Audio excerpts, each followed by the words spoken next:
The one thing that's never explained in Coco is the whole job situation in the Land of the Dead. Like, does the Land of the Dead function in the same way as the Land of the Living, where everyone has to have jobs in order to make money to survive? I, for one, have been wondering about this since the very first trailer. And if you've ever been sat at home pondering about this very question, ponder no more, because I'm about to explain everything with 7 simple words. The Land of the Dead creates problems.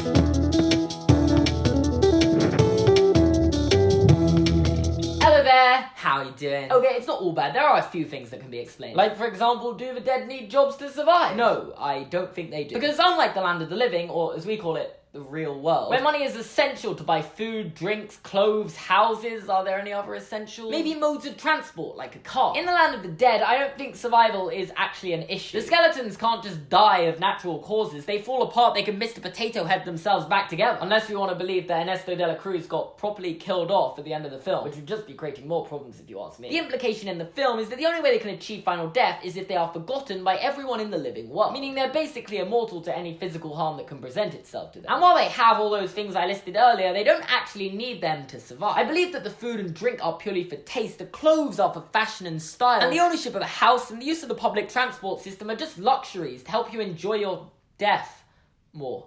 That was a weird sentence. But presumably you do need money if you want to purchase any of these luxuries. I don't think people are just handing out these things for free. You know what they say, nothing in life comes for free, or death in this case. That was a bad example, sorry. So where does everyone get their money from? Well, where else? Jobs. And there are actually lots of examples of jobs in the Land of the Dead when you stop to think about it. The most obvious examples being a performer or musician, but there are other less compelling jobs that we don't actually see being done, but we've got to assume that someone does it. Such as working at the shops and the entertainment facilities we see all over the Land of the Dead. Because if you pause the film in the right places, you'll know there's a cantina recuerdo, which according to my weak secondary school Spanish, means a memory-themed restaurant. There's a disco, a cinema, a bar with live music, I'm assuming. There's also shops that sell clothes, like this fashion store, and a tienda de pelucas, which translates to a wig shop. And for shops like this to exist, there must be people working in them, and for people to work in these shops, they must be gaining something from working there.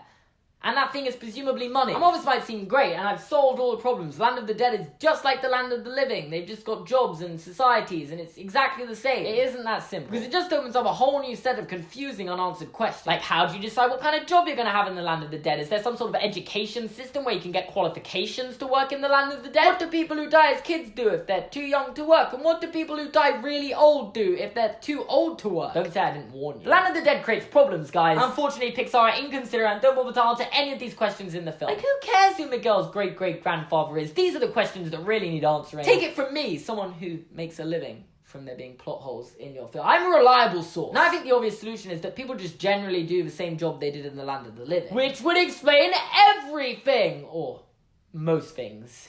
It doesn't really explain all that much. It means that if you were to have worked at a bar or a cinema in the Land of the Living, you would have all the qualifications and experience to do that in the Land of the Dead. If you made clothes in the Land of the Living, you would continue making clothes in the Land of the Dead. And if you ever stopped to wonder where all the skeletons got their shoes from, they got it from the shoemaking family in the Land of the Dead, the Riveras. And before you start, the reason they're not working while Miguel's in the Land of the Dead is because El Dia de los Muertos is a public holiday in Mexico, so therefore they get the day off. However, despite the fact shoemakers get the day off on this holiday, there are some jobs where you don't get a day off on holidays like this, like, for example, the law enforcement. Everyone who is a police officer in the Land of the Living is officially certified to become a police officer in the Land of the Dead. Unfortunately, meaning they have to work as border force officers on the Day of the Dead, controlling and restricting who crosses the bridge to the Land of the Living. Meaning they can't spend as much time in the Land of the Living as everyone else. I should lock you up for the rest of the holiday, but my shift's almost up and I want to visit my living family. But I don't even feel sorry for this guy. If you want to go visit your family on the Day of the Dead, you chose the single worst profession when you were alive. I have no sympathy for you. You should have known. And while this gives no explanation for what kids and old people do,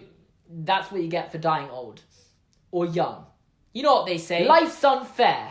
Or death in this bad example, sorry. And while the solution does make sense for the most part, it still creates further problems. Because what about people whose jobs don't exist in the Land of the Dead? Like doctors, because to our knowledge, skeletons can't get sick. Or teachers, because again, I don't think there are any schools in the Land of the Dead. Or YouTubers. So now you're telling me I wouldn't have a job in the Land of the Dead? Okay, Pixar, I'm just trying to find a simple explanation for all this, but I know full well I've thought this through more than any of you did. Regardless, I bet it works vice versa. I'm sure there are some jobs that exist in the Land of the Dead that don't exist in the Land of the Living. Like for people who work at this Huesos boutique, which is a bone shop. Good luck trying to find that job in the Land of the Living. Or what about the people that work in the Department of Family Reunion. Yeah, that job doesn't exist in the land of the living. Okay, the whole job situation in the land of the dead doesn't make too much sense. I won't lie to you. It creates problems. But this whole idea does explain why the likes of Hector and the other people being forgotten live in the slums of the land of the dead. Meanwhile, the well-remembered, like Dela Cruz, live in mansions. The films seem to imply how nice a house you have correlates with how remembered you are, which doesn't make too much sense. You know, unless someone from the land of the living gave you a house to live in as an offering from their altar, which would be a hassle to declare, I can tell you that. But now, this kind of makes sense. If you're being forgotten, you'd be more likely to be unemployed because you're on the verge of final death. Whereas if you're well remembered, employers would know you're going to be around for a long time and would be more interested in you. For the same reason why companies in the real world prefer to employ younger people than older people. You want to employ someone who's going to be around for a long time rather than someone who's planning on retiring in the next few years. Just basic logic. Also, the people who are being forgotten, I think, are more likely to have been unemployed in the real world than people who are well remembered. Let's again take Hector, for example. Moments before his death, he chose not to pursue his dream of becoming a musician and therefore didn't have a job when he died. So therefore, what does he do in the land of the dead? Well, not much, seemingly. I think it's implied he attempted to become a musician but failed because he wasn't a successful musician in life. And he's shown to know some of the musicians in the land of the dead since they know how he died, but he doesn't get along with them. They even have a condescending name for him. Chorizo. Hey, it's chorizo! But most importantly, it's hinted that Hector doesn't have much, if